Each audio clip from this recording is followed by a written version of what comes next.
محمد وبارک وسلم یا سلام بلغ اللہ بکمالہ کشف الدجی بجمالہ حسنت جمیع خصالہ صلوا علیہ وآلہ وصحبہ وسلم تسلیما کثیرا کثیرا۔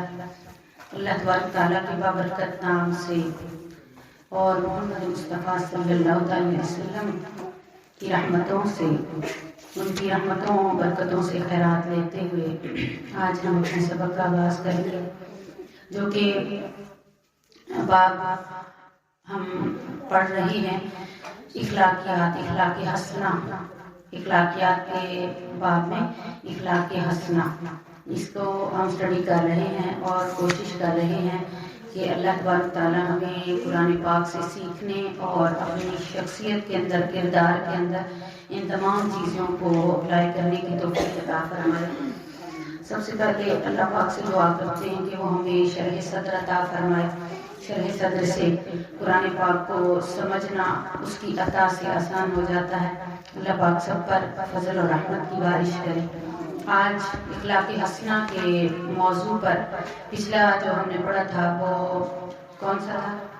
امانت داری، وعدہ پورا کرنے کا۔ جی پہلا پچھلا، اس سے پہلے پچھلا جو تھا وہ امانت، جی پاسداری، اور آج جو پڑھنا ہے وہ ہے الایفاء بالعہد، یعنی اپنے ایفاء عہد کی فضیلت کے بارے میں قرآن پاک سے پڑھیں گے کہ جن چیزوں کو ہم وعدہ پورا کرنے کے سلسلے میں، یعنی اس چیز کو ہم مائنر سا سمجھتے ہیں اور اتنی ویلیو نہیں دیتے کہ چلو کوئی وعدہ کر لیا پورا ہوگا تو ٹھیک ہے، ادروائز نہیں، یہ آپ کی زبان سے کیا وعدہ آپ دل سے بھی اس کی تصدیق ہونی چاہیے، اور جب وعدہ کرنے لگے کسی سے تو احتیاط لازم ہے، سوچ لیں، دیکھ لیں کہ وہ وعدہ پورا کر سکتے ہیں، اس سے انکار کر دینا بہتر ہے بجائے اس کے کہ اس کی خلاف ورزی کی جائے۔ اور اس کی اہمیت کے بارے میں آج ہم قرآن میں پڑھیں گے کہ قرآن پاک نے اس پر کتنا، چھوٹی سی اخلاقیات کی چیز ہے جس کو ہم زندگی کے کتنے ہر شعبے میں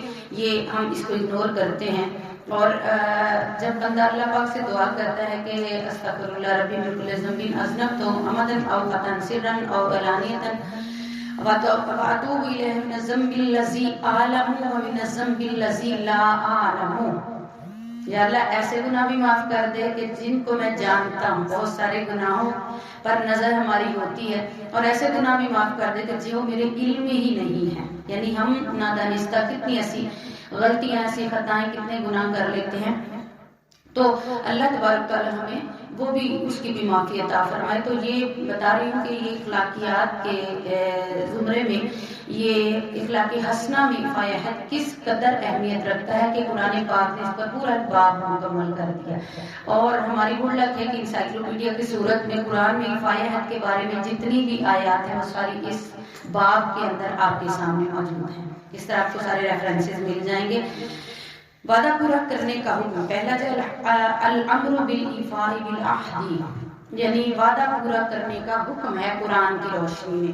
یہ ہے سورہ البقرہ آیت نمبر 40، سورہ بقرہ آیت نمبر 40 ہے، جس میں اللہ تبارک تعالیٰ ارشاد فرماتے ہیں یا بنی اسرائیل اذکروا نعمتی التي انعمت علیکم واوفوا بعہدی اوفی بعہدکم وایایا فارہبون۔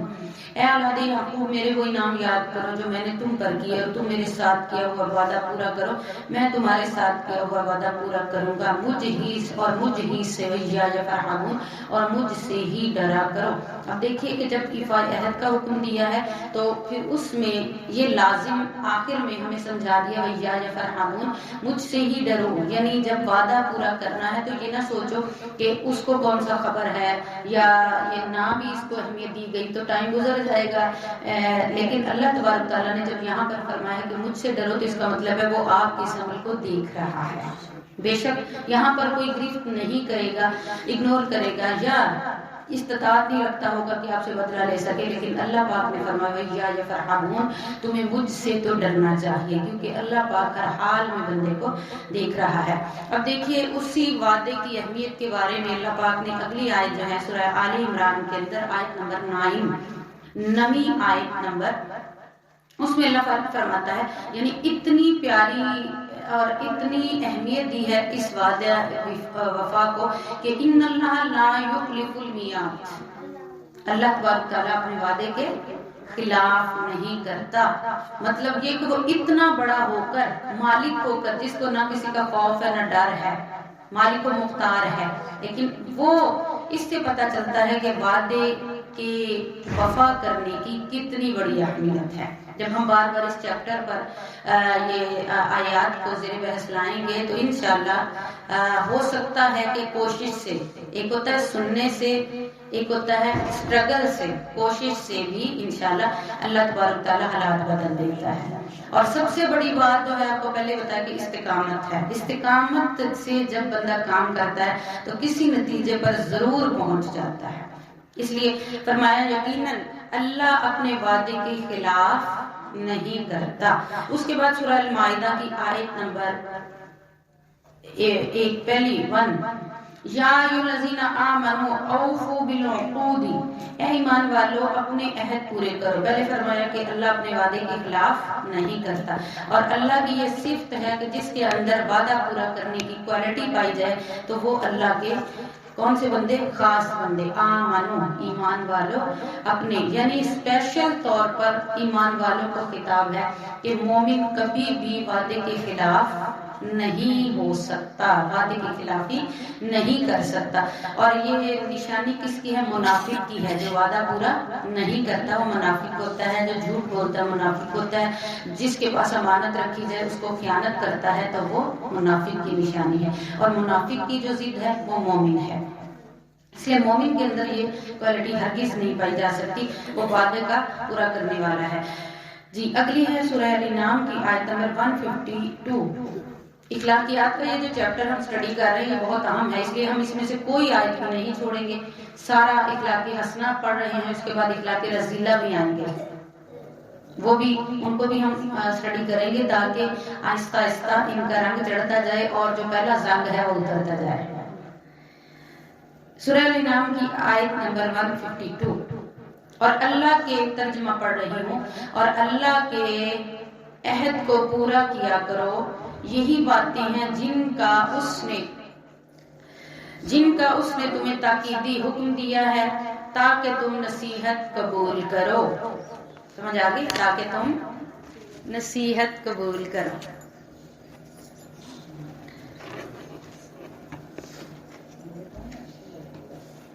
جی سورہ الانعام کی آیت نمبر یہ تھی 152. اگلی ہے سورہ توبہ کی آیت نمبر 4.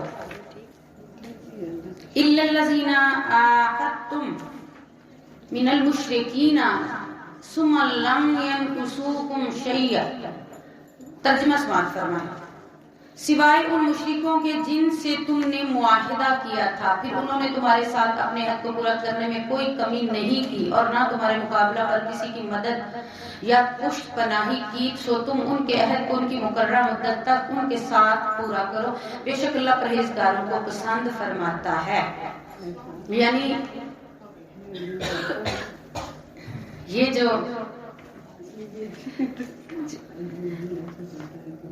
جو وعدے کے بارے میں ہے، یعنی یہاں مشرکوں کی بات ہے کہ اگر مشرک مومن تو بہت شان والے ہیں، مومنوں کو تو اللہ نے بڑی شان دی.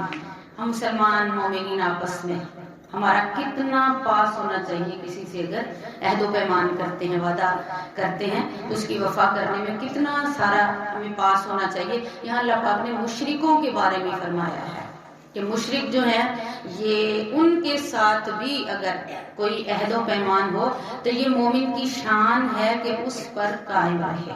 یعنی ہر بندہ اپنے لیول پر ہی اچھا لگتا ہے. اگر صدر محفل جا کے پچھلی سیٹ پہ بیٹھ جائے، پچھلی جگہ پہ بیٹھ جائے تو جچتا نہیں ہے، اور عام بندہ آ کے صدر کی سیٹ پہ بیٹھ جائے تو جچتا.